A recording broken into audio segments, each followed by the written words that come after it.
What it do? Yo, man, listen.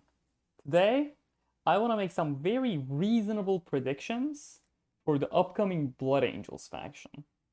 Now, if you live under a rock, Nandi made a video showing some data mined information that showed a lot of items coming to the game, and these items are clearly Blood Angel themed. We had talked about this previously about what characters I will be expecting and whatnot, and he gave me credit on his video, so thank you very much, Nandi, for doing that.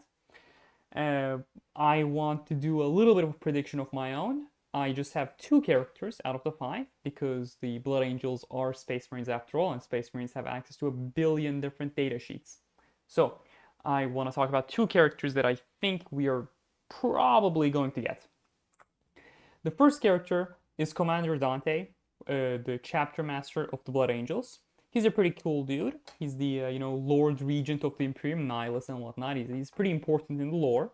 Whenever Primarch comes back to life, they meet with Dante. Essentially, it's like a tradition now. First Gilliman, now Lion and whatnot. I'll go over his tabletop abilities. He's a pretty good beat stick. He punches stuff very good. He also has an ability called Lord Regent of the Imperium Nihilist. To summarize it, it adds +1 to the charge rolls and +1 to the hit rolls if he's leading a unit, which is a pretty good buff. It's a good offensive buff, 33% damage output, which is, not bad whatsoever. It also allows the unit to reach the enemy through the charge bonus, which is also very underrated, especially for melee armies. He has a secondary ability called Death Mask of Sanguinius. This is in the fight phase, it's Battle Shock shenanigans. Now, Tacticus doesn't really have Battle Shock shenanigans. However, there's a terrifying trait, which makes it so he takes reduced damage from enemies in melee. I think he will have this trait for sure, because of the fact that he's wearing a Death Mask of Sanguinius. So, Sanguinary Guard and whatnot, which Dante is like essentially the big Sanguinary Guard. They wear a mask honoring their Primarch Sanguinius, and in this mask, Sanguinius is depicted as being like super angry and anguish and whatnot. So I reckon he'll have the terrifying trait. I also expect him to be a buffer, which is silly. He will probably have 4 movement and fly because of his jetpack. It's very iconic. And I do expect him to be a buffer, especially because he's a chapter master, similar to Marnie's Calgar. On top of this, I expect him to be very strong because he's a very high profile character. He's one of the most important characters in the lore, and I think he is one of the closest things we'll get to a Primarch. Now, a little bit of lore dump. I'm not going to go too deep into it. I know not all of you are interested in this. So essentially, the galaxy, it was cool. This Google Maps is where the Emperor of Mankind resides. He's like a, what's it called? A light in the darkness that is the warp. So when you're warp traveling, you're kind of rolling the dice to not get fucked. Oops, sorry, curse doesn't matter. And when you see the Emperor's light, you at least know where to go. When added on through a blackstone fortress at a fucking planet that was called Cadia, he opened this big tear in the middle of the galaxy that made so half the universe doesn't get the Emperor's light. So it's just fucked up. Planets get destroyed nonstop. It's a hell. It's a hellhole. Like it really sucks. When Gilman came back, he was like, Dante, I know you want to die. I'm sorry. You're living. You're the Lord Regent of Imperium Nihilus. So whatever Dante says, it goes. Look at this map. Dante is responsible for all the black parts. That's insane. That's half the galaxy. Let that sink in. That's the character we're going to get, most likely, which is crazy. That's why I expect him to be good. That's why I expect him to be a powerhouse. And I expect him to be a buffer on the same tier as Calgar. The second character we're probably gonna get is Mephiston. He's a librarian for Blood Angels. He's a psyker, right? But he does psychic damage in the tabletop. He's a pretty good psyker, pretty reliable damage dealer. However, an additional information, like another thing that sometimes gets overlooked, is that how good this guy is in melee. Now, there's some numbers on your screen. This doesn't really make sense, but I'll explain it. So his melee profile is Vitruvius. He has 6 attacks, hitting on 2s, so when you roll a d6 on your dice, you hit on 2, 3, 4, 5, 6. He has strength 9, which is crazy. He has AP 3, which is pretty good. He has damage D3, which is like, it can be better.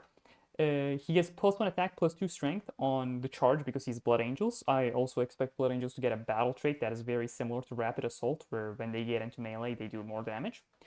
Now, this melee profile is incredible. Like, this is very similar to what Dante does on the tabletop. However, this is designed to deal with some high toughness stuff. Like, you will be wounding rhinos on a tree, which is a crazy feat for just a character.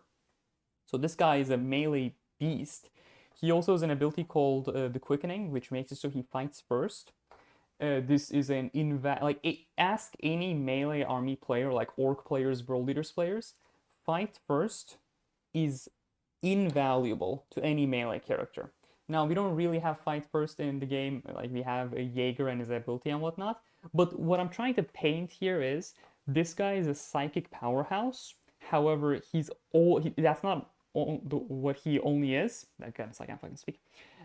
I'll keep that in the video, it doesn't matter. I'm the best editor. I'm the best editor. I've been told. I'm the best editor. Everyone says so.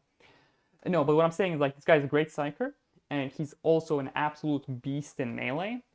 So I expect him to be like the Space Wolves character, which is like a melee psyker. So I really expect this character to just go into melee and just smite pools down and, you know, be an absolute menace. I really hope he's good for the Neurotrope team. Now, the biggest roadblock for these characters is the established teams and whatnot. So, say I'm right about Dante, and he comes out and he's a buffer. He has 4 movement, he has a fly, he is a buffer similar to Marnius Calgar, and he, you know, has, I don't know, 4 power hits, right? Total get. I don't know why I'm getting really strong 4 hits vibe from Dante. Now, that's good, but does he do something different than other characters? Like, is he better to a point where you would want to replace him? For example, if, say he gives an 800 damage boost, now that's cool, but if he gives it to adjacent enemies, well, that's strictly worse than Eldurion. If he doesn't have all the hits, like if he doesn't have a lot of hits and a lot of crazy damage abilities, he's not better than Ragnar.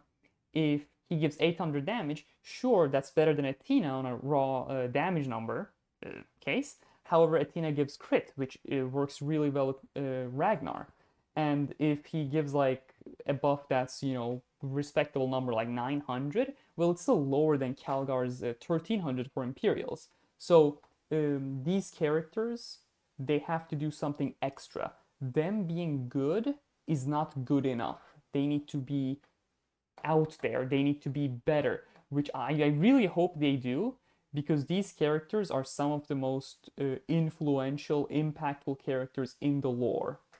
Now, people like to meme on, oh, another Imperium faction, oh, another Imperium faction. Well, it makes sense because Space Marines are the introductory faction to 40k. Statistically, they're more Space Marine players than any other faction.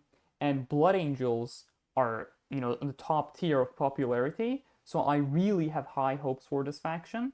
And I really hope at least 1 or 2 of their characters are guild rate viable to the point where they become meta. That's what I hope, at least.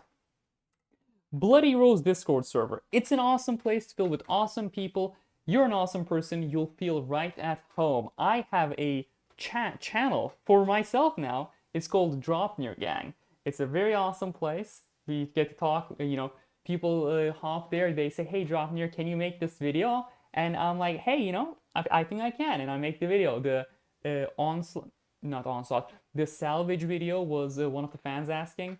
The Mortarian replay video, that was the one I posted before this one. That was also a fan asking me and whatnot. So if you want to join a community that is very helpful for new players, for veteran players, you'll feel right at home. There is a link in the description. It should not disappear. I fixed it now. So, you know, use it. Say Draupnir Gang when you hop in the Discord server. It'll be a good time. Thank you very much for watching my video. It genuinely means a lot to me. Special thanks to Diesel Fox, Papa John, and Lita Llama for entering my refer friend code.